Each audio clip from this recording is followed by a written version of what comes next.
मेरे दोस्तों, बहुत दिनों पहले मेरे पिताजी एक कहानी कहा करते थे। उस समय हम लोगों को नहीं पता चलता था कि बाबूजी ये कहानी क्यों कहते हैं, लेकिन इस कहानी में एक बहुत बड़ा उपदेश छुपा था।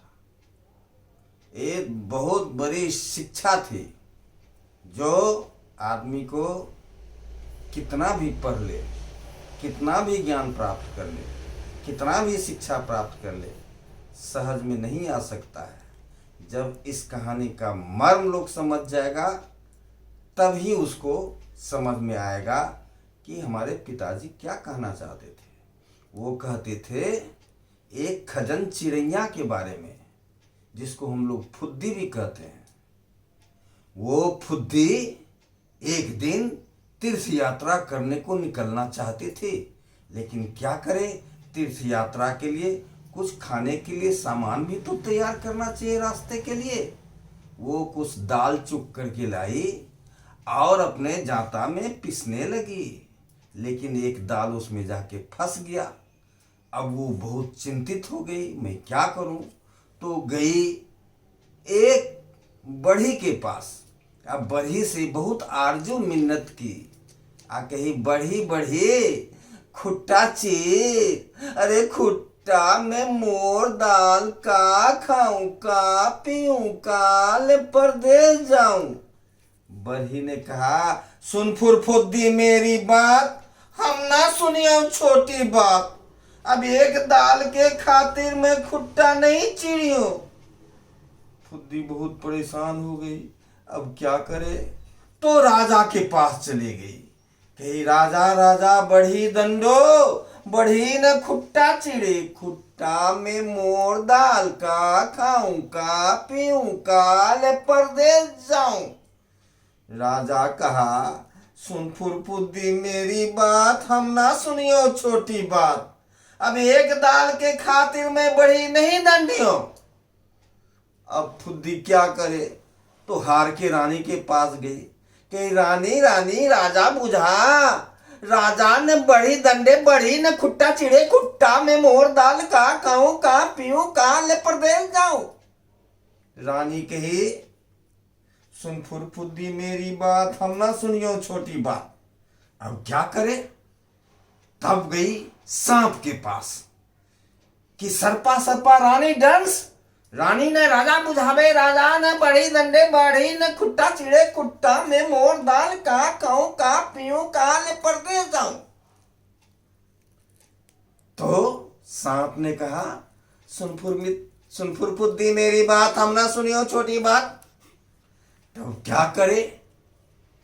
अब सांप नहीं तैयार हो रहा है, तो लाठी के पास पहुंची, कहे लठिया लठिया सरपा मार, सरपा न रानी डन से, रानी न राजा बुझावे, राजा न बड़ी दंडे, बड़ी न खुट्टा चिड़े, खुट्टा में मोर दाल का खाऊं का पीऊं का ले परदेस जाऊं। अब क्या करे।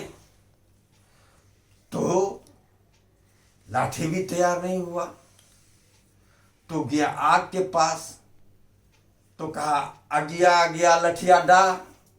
लठिया ने सरपा मारे, और सरपा ने रानी डन से, रानी ने राजा बुझावे, राजा ने बड़ी दंडे, बड़ी ने खुट्टा चिड़े, खुट्टा में मोर दाल का खाऊं का पीऊं का ले परदेस जाऊं। अब आग भी कहा कि इस छोटी बात के लिए मैं लाठी को नहीं जलाऊंगा। तो क्या करे। तो पानी के पास चली गई फुद्दी, कही कि तुम आग को बुझा दो, क्योंकि आग जो है सो लाठी को नहीं जला रहा है, और लाठी जो है सो सांप को नहीं मार रहा है, सांप ने रानी को डस रहा है, रानी ने राजा बुझावे, और राजा ने बढ़ी दंडे, बढ़ी ने खुट्टा चिड़े, खुट्टा में मोर दाल का खाऊं का पीऊं का ले परदेस जाऊं। तो फिर वो भी वही बात कहा, नकार गया। तब कहा कि अब क्या करे। तो हाथी के पास गया, फुद्दी हाथी के पास गई, कही कि पनिया को सोख लो। अपने सुर में पनिया को सोख लो, क्योंकि वो आग नहीं बुझा रहा है। तो फिर हाथी ने भी इनकार कर दिया। तो फिर जाल के पास गई कि जाल को कही कि तुम हाथी को बजा लो अपने जाल में।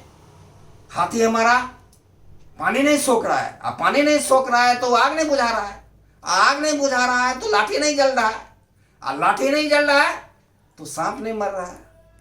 और सर्पा ने रानी डर से, और रानी ने राजा बुझावे, राजा ने बढ़ी दंडे, बढ़ी ने खुट्टा चिड़े, खुट्टा में मोर दाल, का खाऊं का पीऊं का ले परदेस जाऊं। तो अब ये है कि जाल, हाथी नहीं तैयार हुआ तो जाल के पास चली गई कि हाथी को बुझा लो, हाथी को अपने तुम जाल में बुझा लो, लेकिन जाल भी तैयार नहीं होगी। तब अंत में जा करके इतना करने के बाद वो जाल चूहा के पास चली, वो फुद्दी चूहा के पास चली गई, और चूहा को बड़ी मिन्नत के करके कि भाई ये जाल हाथी नहीं बजा रहा है, इससे हमारा क्या क्या नुकसान हो रहा है। कहा ऐसी बात, कहा चलो हम देखते हैं। तो जाल चूहा का बात मान करके चूहा के साथ चले हाथी को बचाने के लिए। हाथी ने देखा कि अरे ये तो जाल को लेकर के चूहिया आ रही है, अब तो हमारा जान बहुत खतरे में है। कहा रुक जाओ, ऐसा मत करो, अभी हम जा करके पानी को सोखते हैं, क्या समझता है अपने आप। फिर हाथी को लेकर के फुद्दी चली पानी को सोखने के लिए। पानी देखा कि अरे हाथी को लेके आ रहा है, अब तो हमारा अस्तित्व खत्म हो जाएगा।